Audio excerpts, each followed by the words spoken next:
Hey guys, अगर आप game of selling podcast से कुछ सीखते हैं तो ये रहा आपके लिए गेम ऑफ सेलिंग क्लिप्स। अब देखो लिमिटेड, सीखो अनलिमिटेड। अब अगर हम बात करें कि कोई पर्सन ई कॉमर्स बिजनेस कर रहा है, अब कई सारी चीज़ें ऐसी होती हैं जो हम इन हाउस करते हैं और कई चीज़ें ऐसी होती हैं जो मे बी इन हाउस कर रहे हैं बट वो ईजिली डेलीगेटेबल होती है, जो किसी एजेंसी को या किसी फ्रीलांसर को हम दे सकते हैं। तो अगर पूरे ई कॉमर्स बिजनेस की बात करें तो उसमें से कौन सी चीज़ें ऐसे लगती हैं जो बहुत ईजिली या फिर बहुत ऐसा है कि जो डेफिनेटली हमें आउटसोर्स करना चाहिए, और कुछ चीज़ें ऐसी भी हो सकती हैं जो हमें आइडियली नहीं करनी चाहिए आउटसोर्स। तो इस तरीके से अगर हम किसी पॉइंट पे बात कर सकें तो people will get to know कि हाँ यार, ये चीज़ें ऐसी हैं जो outsource easily can be done, और ये चीज़ नहीं करनी चाहिए या फिर बिल्कुल एक्सट्रीम केस में ही करना चाहिए। कुछ ऐसा हम अगर पॉइंट से अकाउंटिंग तो सारे ही ऑलमोस्ट आउटसोर्स करते हैं। उसके अलावा कॉलिंग, अगर नंबर्स मतलब जो जहाँ से आप करा रहे हो वो अच्छे परफॉर्मेंस दे रही है तो वो भी कर देनी चाहिए।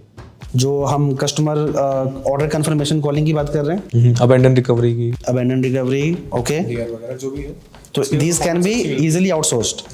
ठीक है। क्रिएटिव्स बनाने का, हाँ, क्योंकि इस पे एक्सपेंस बहुत होता है ना, तो फिर वो हम आउटसोर्स कर सकते हैं आराम से। क्योंकि जो क्रिएटिव एजेंसीज हैं उन्होंने इसके लिए प्रॉपर सेटअप बिल्ड किया हुआ है, तो उसके उनकी एक्सपर्टीज है उस चीज़ में। एक्सपर्टीज भी है।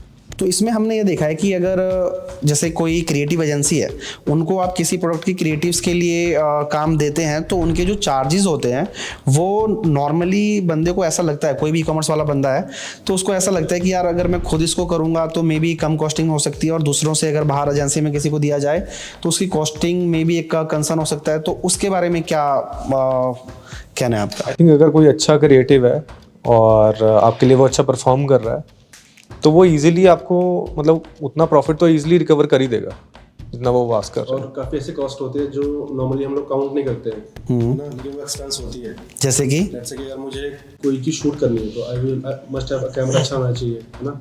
मॉडल्स मेरे पास होने चाहिए जो मतलब जिनको पता होगी कि कैसे मतलब क्या शो करना है, कैसे दिखाना है। नॉर्मली अगर हम खुद करते हैं तो हमें मतलब लगता है कि यार हाँ यही बेस्ट है, लेकिन जो एक्चुअल में जो मार्केटिंग में जो चीज़ वर्क करती है, दे नोज बेटर कि हाँ क्या चीज़ वर्क करती है क्या नहीं करती है। तो हम अपने अकॉर्डिंग काम करते हैं, वो मार्केट में क्या चल रहा है वो उसके अकॉर्डिंग काम करते हैं। हाँ, तो कहने का मतलब ये है कि अगर हम प्रोफेशनल से काम करवाते हैं तो दे नो कि ट्रेंड क्या है, किस तरीके से पोज करना है एक प्रोडक्ट के साथ में, और how to show it well as compare to अगर हम खुद करते हैं तो उसमें कहीं ना कहीं एक इमेच्योरिटी या वो चीज़ों का इशू रहता है। ठीक है, तो ये ऐसी चीज़ें हैं जो वी कैन ईजिली डेलीगेट, और करना भी चाहिए एटलीस्ट। इससे हम सीखते भी हैं कि आउटर एजेंसीज या फ्रीलांसर के साथ कैसे काम हो सकता है।